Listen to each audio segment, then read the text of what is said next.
Hello, I'm back. Whoa. Welcome to Simon Says.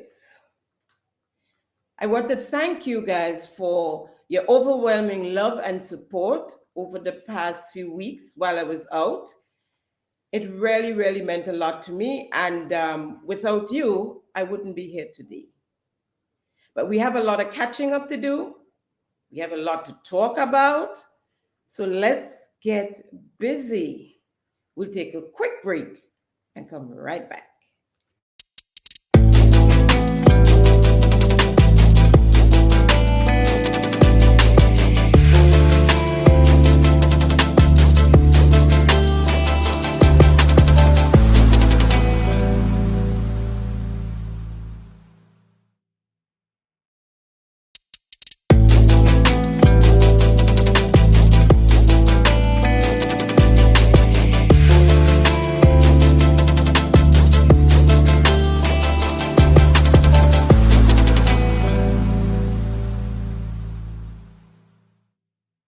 Unleash.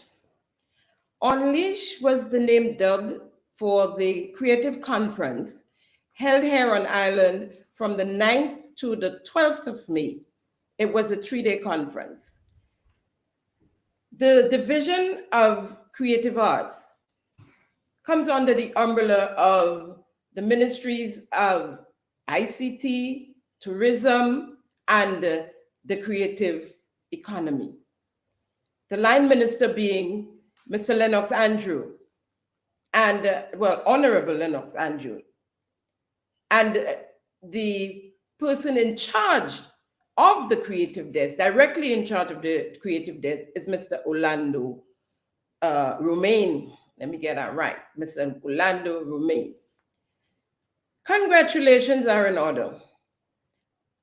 Congratulations are in order to the organizers and the government of Grenada for executing such a magnificent, and I have to use these adjectives so it can sink into you guys how great I think it was.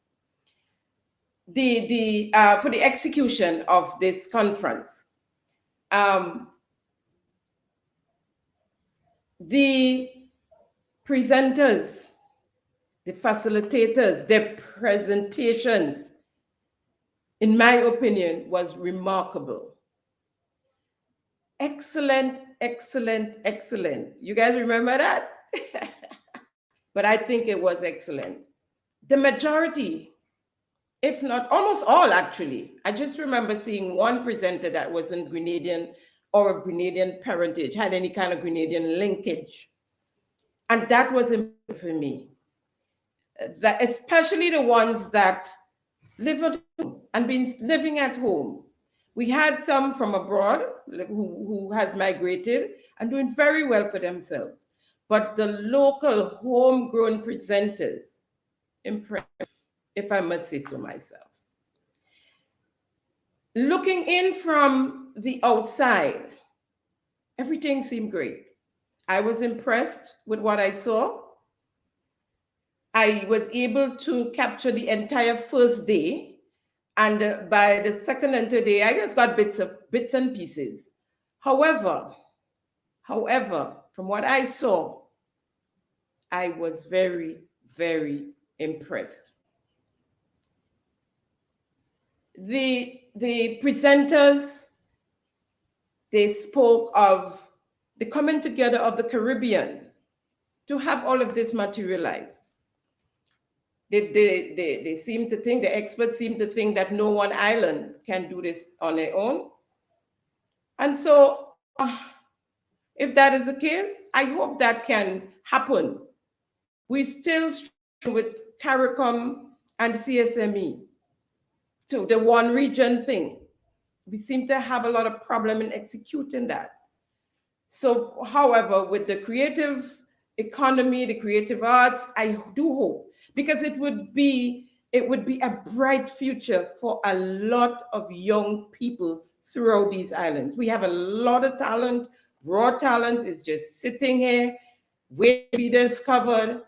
And it's not that we needed to be discovered abroad, internationally, but even regionally. And so we have Grenadians can go to the St. Lucia Jazz Fest. We have the St. Kitts Music Festival coming up. And we can exchange talents when we have our different events. Grenada has the music festival. We had a jazz festival, not jazz, sorry, but reggae festival. We had a reggae festival recently, and we had Jamaicans, everyone that came except the Grenadians were from Jamaica. And so we can exchange kind of talent, but people are always coming into Grenada, and very rare you find Grenadians going out there to some of the islands to take part in their festivals. And we, in my opinion, have, in some cases, better talents that can be showcased right out there in the region. We always have the Trinidadians coming up here. We have the Jamaicans always here. Why can't we have Grenadians going down to Trinidad? Not just the soul parties when it's carnival time. Jazz singers, we have reggae singers, to exchange talents. So I'm really impressed with what I saw. I just hope that the materials and the information collected is not just on paper or put somewhere in the archives, and that it is implemented, and that we can have a kickoff of the creative economy throughout the Caribbean. Once again, I want to say congratulations to the organizers and the government of Grenada. I was really impressed. We'll take a quick break and come right back.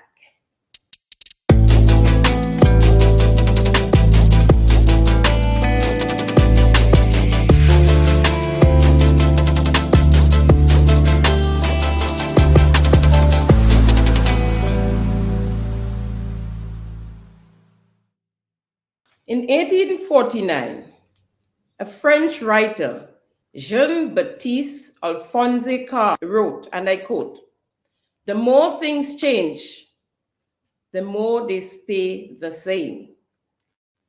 The NDC called for change. The people listened, the people responded. And on June 23rd, 2022, they formed the government, that is the NDC, of course.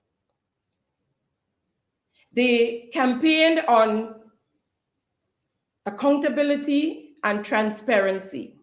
They spoke of weeding out tribalism, corruption, victimization, nepotism. It's been 11 months. It's been 11 months. What have we seen? We've seen the same thing happening, the continuing of corruption, tribalism, victimization, nepotism, and in some cases, even more blatant than it was before. Victimization is appalling. And when you have a member of cabinet, a minister of government, an MP saying to the public on a program, on air, that yes, I am going to fire the NNP supporters and hire my supporters because I want to win the next election. I have news for him. Wrong strategy. Wrong strategy. However, that's it. Who's me to tell you what to do? Continue to fire. Continue to fire. Continue to victimize the workers of Grenada, Carriacou, and the Petit Martinique. I have to add Carriacou and Petit Martinique in this one. Or should I say Carriacou and Petit Martinique, Petit Martinique, Carriacou, and Grenada. I want you to listen to this clip. And not continue a situation where female police officers are almost not represented within the hierarchy of the police force. We cannot have a situation where police officers are being promoted based on party affiliation, open, blatant party affiliation, and not based on merit. And as someone said earlier, what goes around comes around. It will destroy the police force. If it hasn't already, it will destroy the police force. And when it destroys the police force, it is we, the citizens, that will pay the price for it. We all have children, including the police officers. And if you take action that undermines the integrity and the respect of the police service, and citizens lose respect for the police service because they believe, and because police officers then believe that the persons who are running the police force are persons who are only there because of the political affiliation, they will not have respect for the hierarchy either. And your ability to command and to command the respect of your junior officers will fall away. And it's just a matter of time before all of us suffer and pay the consequences for it. So I too will use the opportunity again to ask our police officers to do the right thing. To do the right thing and exercise their franchise in a manner that will lift their own institution up and give the institution an opportunity again to become one that is professional, one that is respected. That was the Honorable Prime Minister, Honorable Deacon Mitchell, in his own words, in his own voice. Those of you who are viewing and can see him, that was him, wasn't it? Yes, it was. Let us zero in on this trending topic, the institution, and as Uncle Tilly would say, the independent institution of the RGPF. Delma Thomas, Honorable Delma Thomas, resigned from the NNP quite recently. And at the heels of her resignation, her husband was promoted in the force. No accusations there yet. He was promoted and appointed. He was promoted from being inspector and appointed ASP, Assistant Superintendent Officer, Assistant Superintendent Police of Police. Well, let me get this right. Let me go back now. And I should have, because I am just learning the ranks as I did some investigation into this matter. So for those of you who are like me and didn't know what ranks were, let me take 2 steps backward. We're going to start from lowest to highest. And the lowest is constable.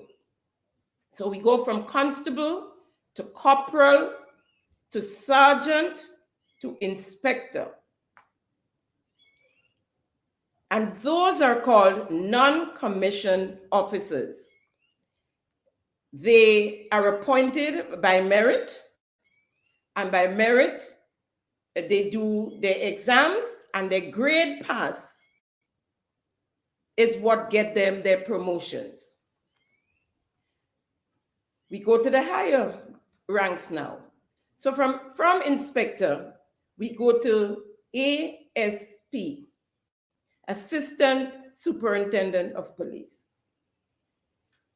and then to superintendent, and then to acting, that one is the act. Let me get my notes here and stop showing off. To the, where is it? Right, I had it right in my hand.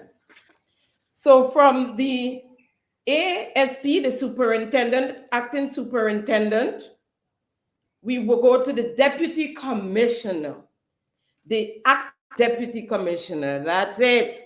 The acting deputy commissioner. From the acting deputy commissioner, we go to the deputy commissioner. And of course, the highest, The Commissioner of Police, COP, comes after the Deputy Commissioner. So going back to Mr. Delmer, the Inspector Thomas, he was promoted in the middle of nowhere, I would say, because promotions came after that, a week or two after that, almost weeks after that, right on the heels of his wife's resignation from the NNP and falling in the bosom of the NDC. He was appointed ASP, Assistant Superintendent of Police. Okay, let's move along. I did some investigation. I did. And you know, because Simon Says prides itself on facts. And so I want to get the facts. I'm not going to go to Facebook and see what's going on. I went in. I got the facts. I was reliably informed that Inspector Thomas wasn't even supposed to be an inspector because he did not do the exam. As a matter of fact, he walked out on the exam when he was supposed to be promoted as inspector. So he was sergeant. But he was still promoted. And that is what we're talking about when we listen to the Prime Minister. Because let me hasten to say that period when he was promoted to inspector, it was the reign of the NNP. And yes, we can't hide from it. It happened. The victimization happened. The tribalism happened within the RGPF. And that is why I played the clip from the Prime Minister, because he's calling on the police officers to vote for the NDC for change. And of course, they answered. They answered. Now, what should have happened with Inspector, or let me go back to say Sergeant Thomas? Because he should have remained sergeant. Okay. He was inspector. Inspector Thomas should have been reverted. He should have been demoted back to sergeant. Do your exam, sir. Do well in your exam, sir, and get promoted after and appointed. But no, tables turn. Wifey crossed the platform, got off the train that she traveled with for almost 17 years, or 15 years plus. Got off the train, crossed the platform, and took the train going in the opposite direction, the NDC train. And so now, in less than a year, Wifey and Huzzy changed from NNP to NDC. The table turn, we turn in two. We got to survive. So, NDC, and according to what the Prime Minister preached in the campaign, during the campaign, about cleaning up the police force, no more victimization, no more political appointments by political connection. No more. Vote for me. Come on board. No more. He was then promoted further. And so he's now ASP.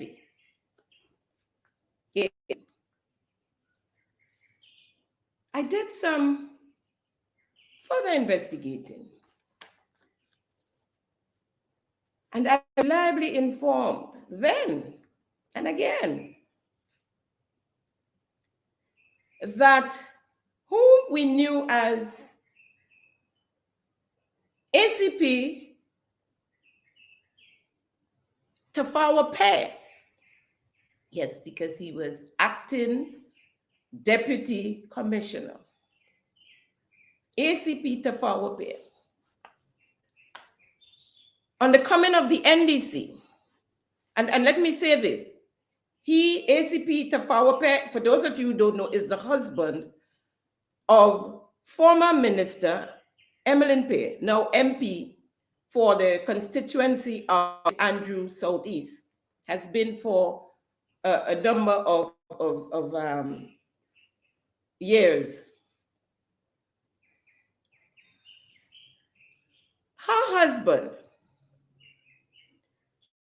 on the coming in of the NDC, just months later, I think around, if my memory serves me right, September, but the timing matter, it happened. They removed him. They reverted him to superintendent.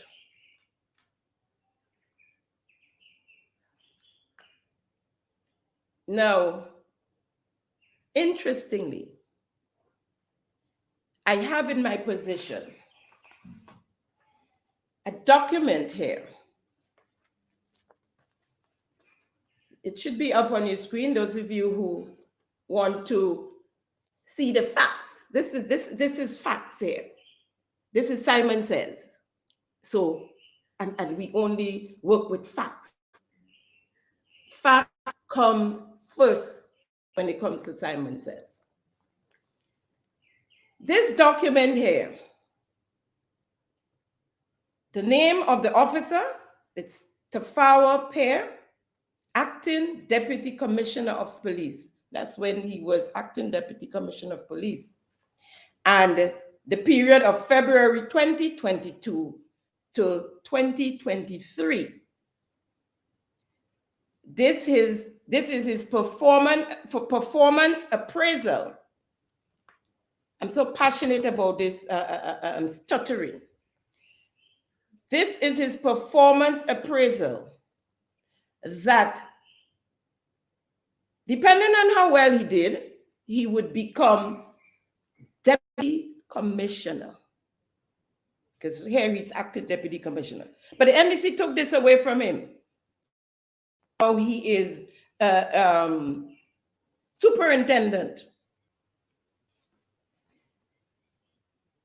I'm going to just browse through quickly because you need to hear some of the comments made by the evaluator and his performance grades, right? So let's start with the performance grade. So you would know when I say you get a 4, what it means, and when you get to 5, what it means. It starts from 1 to 4 to 5. I'm sorry, 5. 1 lowest and 5 highest. And 1 is unsatisfactory. 2 needs improvement. 3 fully capable. 4 significantly exceeds expectations, and 5 outstanding. I want us to concentrate on 4 and 5 because this gentleman didn't get another grade pass, but 4 and 5. Nothing under 4 and 5. So 4 significantly exceeds expectation and 5 outstanding. So we're going to deal with administration and then the grade performance, the performance grade from the person or persons evaluating. Planning. So under the performance factor, planning. The grade 4. The comment. The officer is skilled in the area, makes good use of trends to set strategic objectives to reach goals. Now, this is Tafawa's Pair. I don't know how to call him, if I should call him superintendent or if I should call him acting deputy commissioner of police as his appraisal source. I think we're going to to what the performance appraisal says. Acting Deputy Commissioner of Police, ACP, ACPPL. Budgeting and economic management, another grade 4. The officer embraces the value of financial planning and is able to prioritize spending based on needs. Organization of work. He exhibits, how could I skip the performance grade when it is a 5? The gentleman got a 5. In organization of work, a 5. He exhibits systemic arrangement of responsibilities assigned to supervision and monitoring mechanisms. Compliance. Another 4. The officer understands and confirms with laws and regulations governing the operations of the organization aligned to his responsibilities. And we are speaking here of, for those of you who just coming in, ACP Tafawa Pair. Problem solving and decision making. He got a 5. 5, people, 5. And what is 5? 5 is outstanding. Is strong in, that's a comment here, is strong in identification and implementations of mitigating measures to treat with existing vulnerability gaps. And I'll take this over. I had some stuff and I tell you, I'm passionate about this thing here. Comments. Is strong in identification and implementation of mitigating measures to treat existing vulnerability gaps. Listen, we could go through this thing from Sunday to Sunday. This gentleman got nothing but 4s and 5. And I'm going to say it again. 5 is outstanding. 4 is significantly exceeds expectation. Now, I don't have the time to go through the entire thing and all the comments and so, which are wonderful, which are great comments.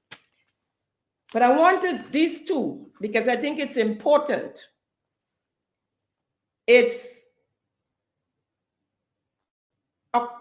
objectivity. And he got a grade 4.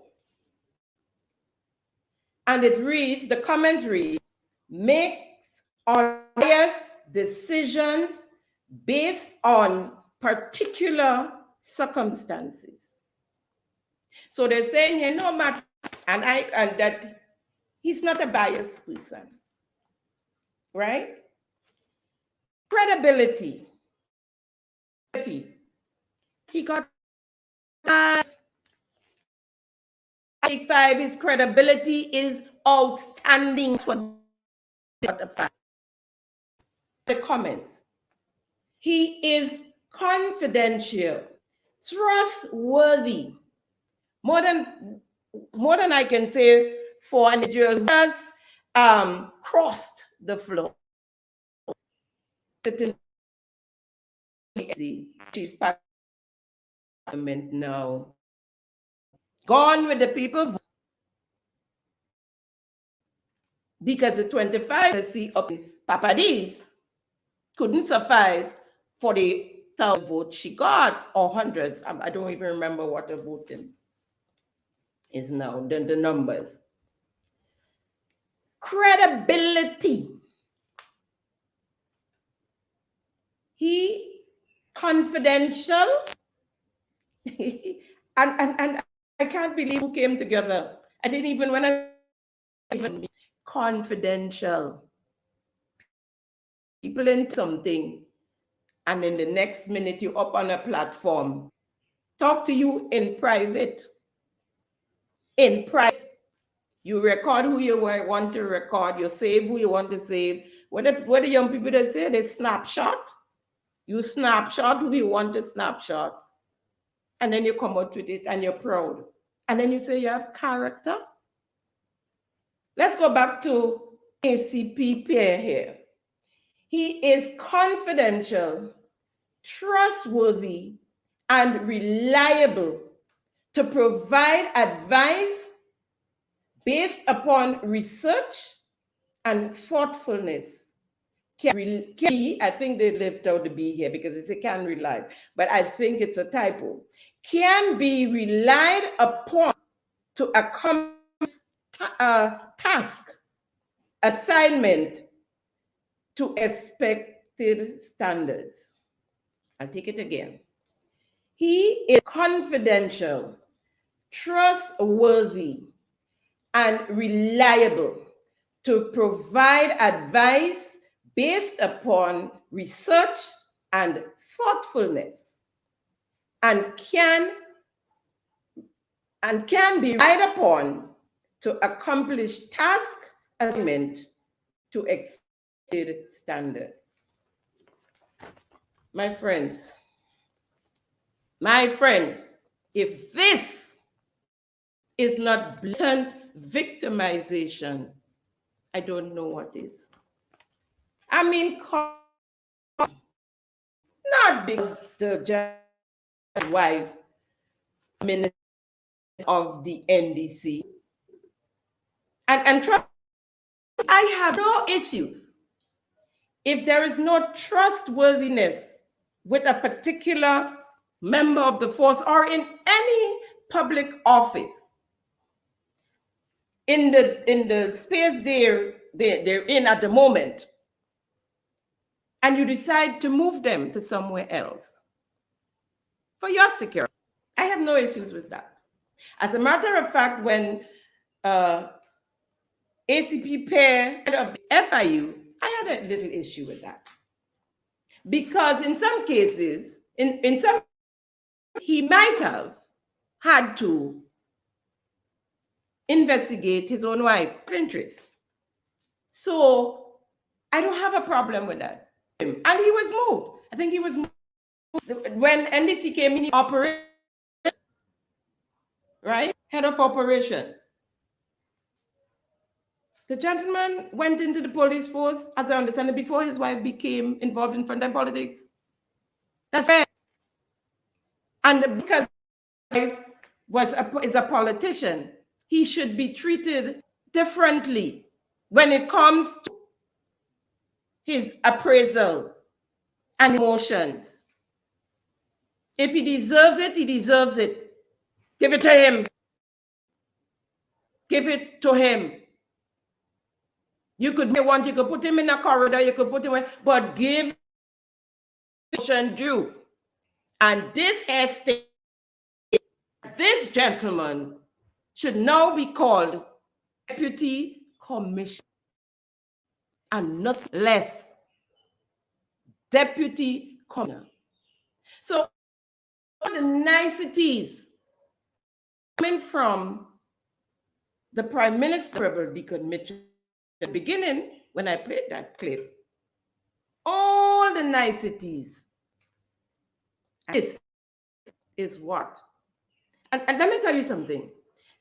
I chose to show you victimization that continues and the tribal that continues. But there are loads of police officers. I have a list that have been treated like this gentleman here, ACP Tafawa Pair. It has to stop. When we say we've changed, end of changing through Grenada. And yes, it blew. And yes, you won the election. continued. And in some cases, as I said, more blatantly so, to victimize, trivialize. And come to the corruption and the nepotism after this. We take a quick break.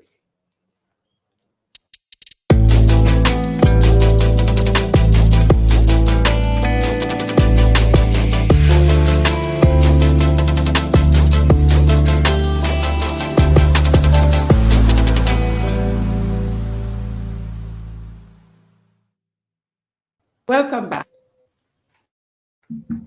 So we're talking corruption, nepotism, conflict of interest, victimization, tribal. All of the above that for years, 10 years counting, the NDC, which I was a part of, and a part of the protesting and complaining of all of what I just spoke about. Vision, tribalism, corruption. As a matter of fact, the NDC can prevent itself from winning elections campaigning on these topics here, these adjectives here. Yes, this round, there was that wind of change, that blowing through. And there was also, in my opinion, as I always said before, I should say, as I said before,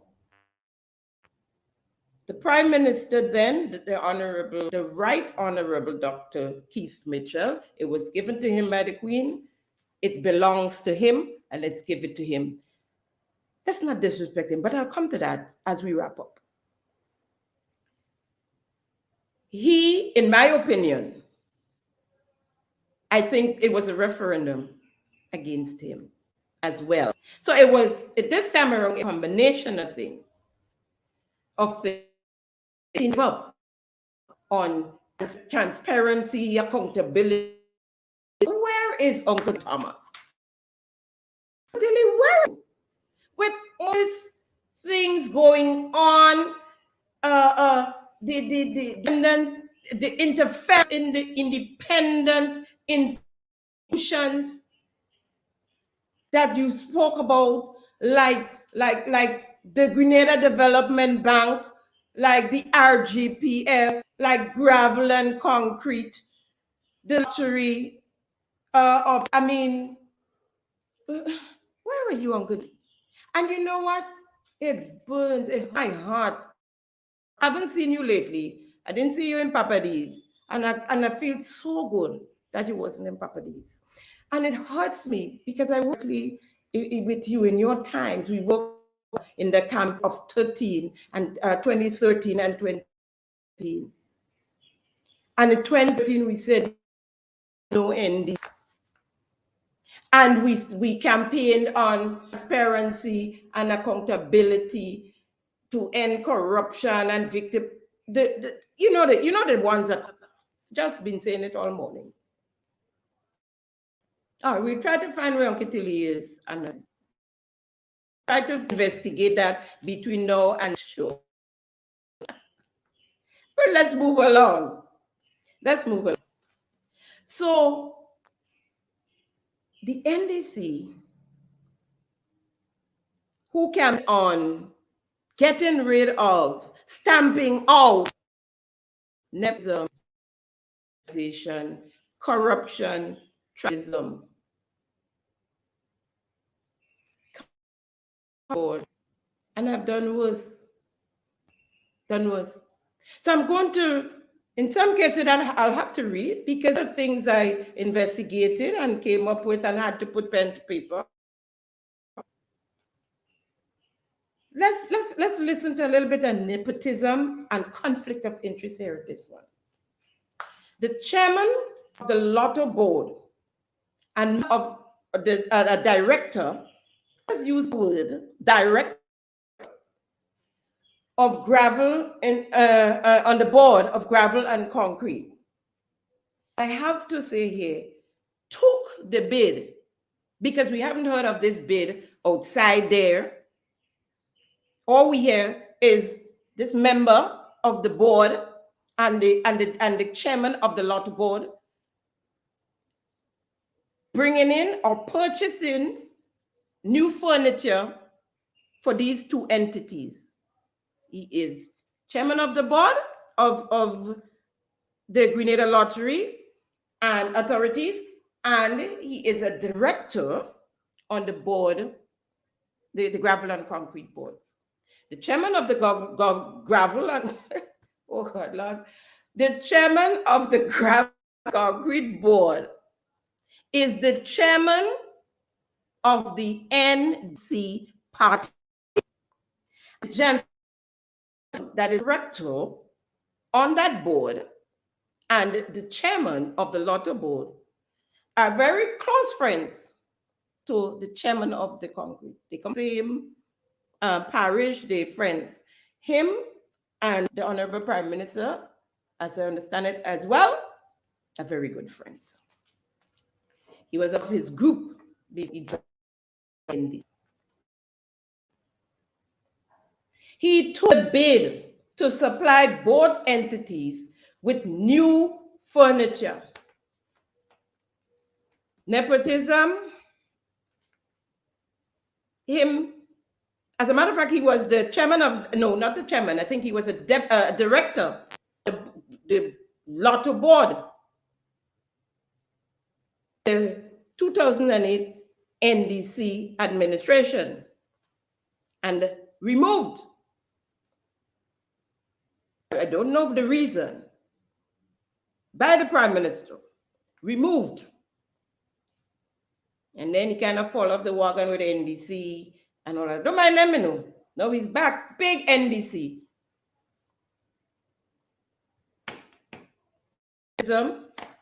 Conflict of interest. He's there on the board, took the bid. We ain't see nowhere outside where the bid was. Bought the furniture, take a bag of money and go home. Conflict of interest, nepotism. Moving along. Conflict of interest, more conflict of interest. But you know, I'm doing it because in my opinion, it's wrong. And I'm sure some of you, most of you, but the Prime Minister said, in all honesty, that can get away from conflict of interest in small. Everybody have a friend, a cousin, and I'm him, right? I'm paraphrasing the word. I've been looking for it. It's been in the back there. It came forward. He's saying, the Prime Minister, he said actually that conflict of interest, we can't get away from it in Grenada. So there we go. Anyhow, a member of the NAWASA board, a director, let me stop calling the people members and call them directors. A director of the board of NAWASA got the contract to construct a wetland. Now I must read this because I don't know some, but I got the vision. A wetland system for wastewater treatment for the Lacalome housing development. The owner and CEO of that company should be excused from the board of directors. Asking again, was this tendered out for the bid?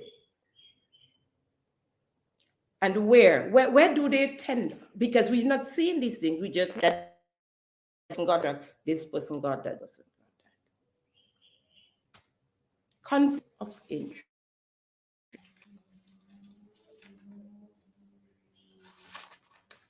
Another conflict of interest, and the whole melee tie up thing.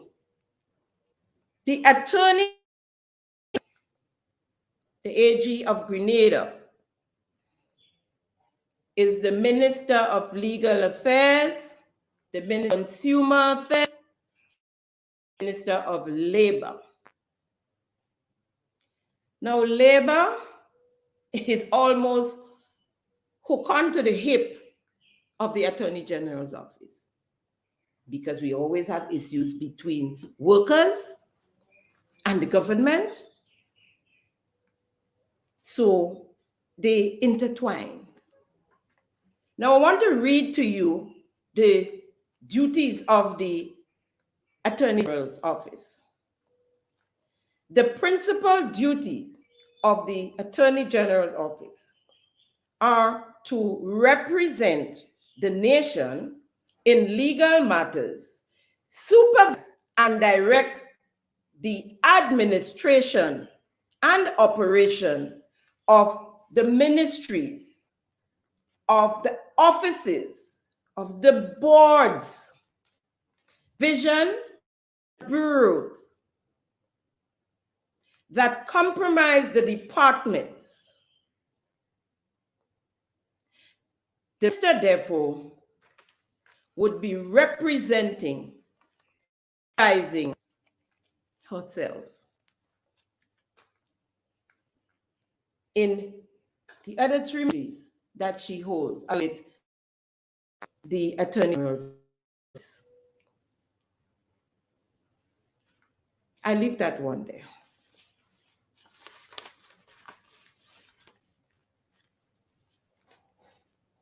Nepotism. The best friend and the one who drove him around during the campaign in was it PAW 92? They were driven. Of you might remember that number. PAW 92. We'll come to that. We'll come to that. No fear. Have no fear. He was driven in PAW 92 campaign, and he had a driver's friend because then he didn't drive us. Which incidentally, in August of 2022, he got a license.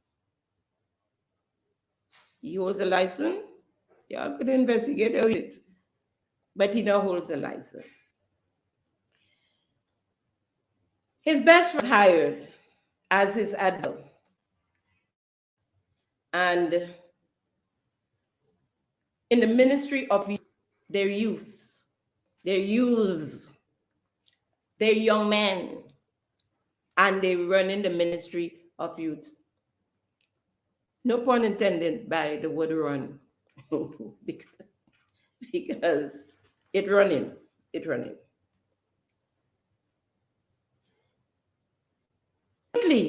Sneakily, he was given this advisor's position. And somebody blew a whistle, and the contracts came out. And there we are seeing this guy getting a salary of $5,000. Well, as a matter of fact, as I understand it, right after the election, he was hanging around that ministry, the Ministry of Youth, on a daily basis. I heard senior officers asking, what is he doing here?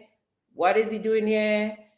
What is he doing here? But he there until, I guess, the questions are coming, and so they decide to make it official and give him a desk in there, say he's advisor. I was told by members of that ministry that he struts about whenever he shows. He don't show up for the most part. He just struts around. And I said it before, and I'm saying it again. What can Ian Django Thomas advise Minister Ron Redhead on? But I'm going to tell you, I'm going to tell you, not today. That's a whole show on its own, what he advised him. what he was able to advise upon. And because it came out, and if you notice, whenever there's talk about it, whether written or otherwise, everybody calls my good friend, Patrick Simmons. He's also an advisor. And they call his name. But that name, Ian Django Thomas, they don't call the name at all. Quite recently, one of the persons they accused, or the individual, I should say, they accused of leaking the documents. I saw yesterday evening a statement put out, and this gentleman, they accused the officer. They accused the officer of leaking the information on the individuals. They call it Patrick Simmons' name. That name not call it at all, at all. I have not heard that name. This young lady came to me in tears some week. She have a kid, 17 years, Elvis, and was threatened. It was like she was losing her mind. Almost every day I would see somewhere in the south, just walking through. Because they sent her home on while they investigate, went in the Public Service Commission, and then they keep giving her, adding 2 weeks, adding 2 weeks. I met another gentleman, a young man, he's also a youth, who they sent home like that. 2 weeks, adding 2 weeks. Finally, when that 2 weeks was up and he went in, the day he went in, they sent him home altogether. And it's kind of long. But what is said, the committee finds, a committee created to investigate, right? A committee was set up by the Public Service Commission to determine that a public officer who was placed on administration leave was in violation of different clauses of the public service. And then committee finds that there was a failure by the Public Service Commission to set out a change pursuant and to set out a charge pursuant to Public Service Commission regulations, 1999 Regulation 74 and 88-2A, and or standing orders, Standing Order 31. The committee said it in its conclusion after listening and reviewing arguments presented in the matter. So I guess, I mean, there are more, but I guess the young lady failed in it.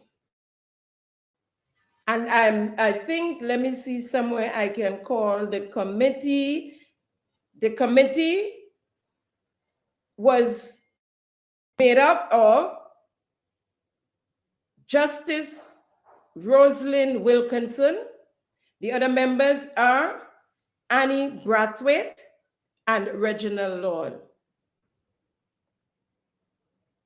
Victimization, playing with the livelihoods of persons, people who have children. And that's where their bread comes from. As far as I know, single parent. She has a daughter that have some ability, got at school at the convent. And how can you treat a person so? She said, Miss Simon, this papers goes all up to the air and wherever and cut, because I am directly in charge of that division. They want me for it. And because of a perceived political connection. If it was an NDC person in that position, they would have sent them home. And it doesn't mean that the NDC can't do that as well. People like to show off. That was I tell a friend and say, hey, Ian Dango get that job, and Dango is. It can be done. It don't have to be an NDC to do it. Tell me how a certain newspaper on island does info while investigation going on.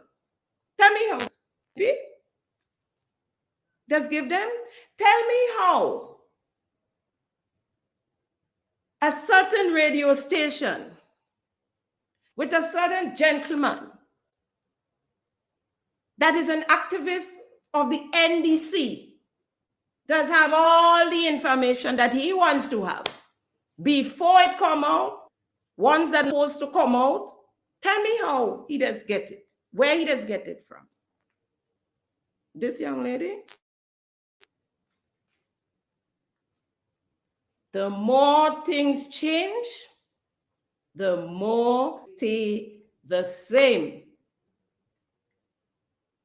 I'm not sure how much time because I have left. Apparently, I run out of time.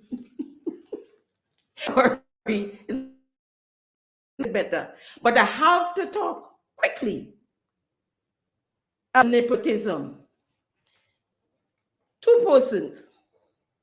Ms. Andrea St. Bernard, who is the chairman of the Grenada Development Bank.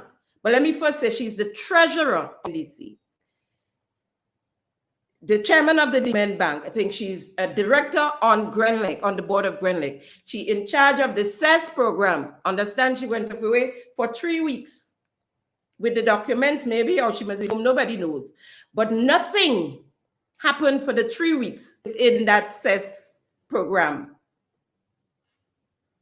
She's special envoy now to what? Development and something to do with, I can't read now because we're running out of time.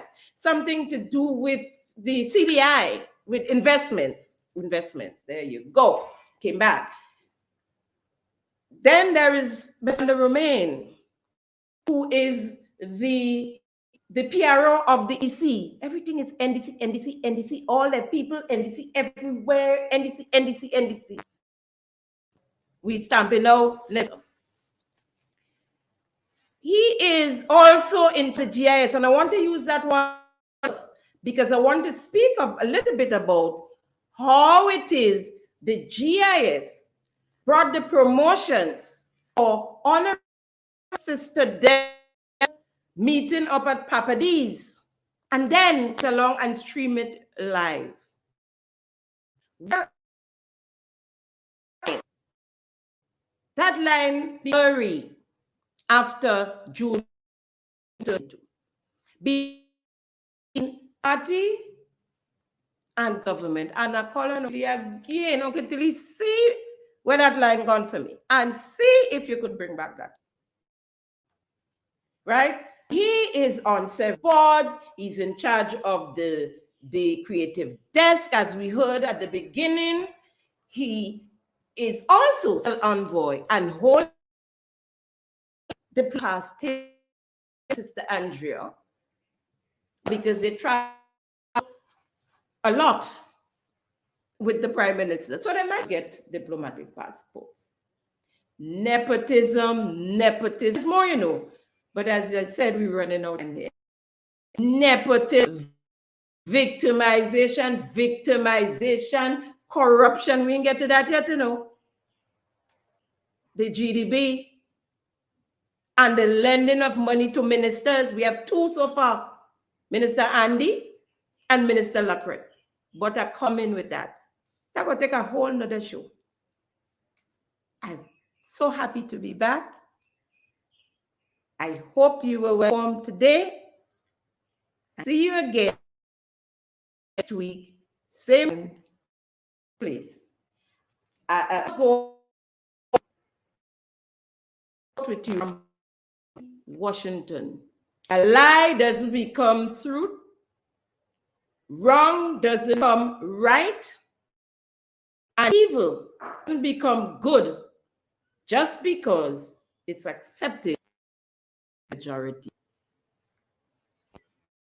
See ya.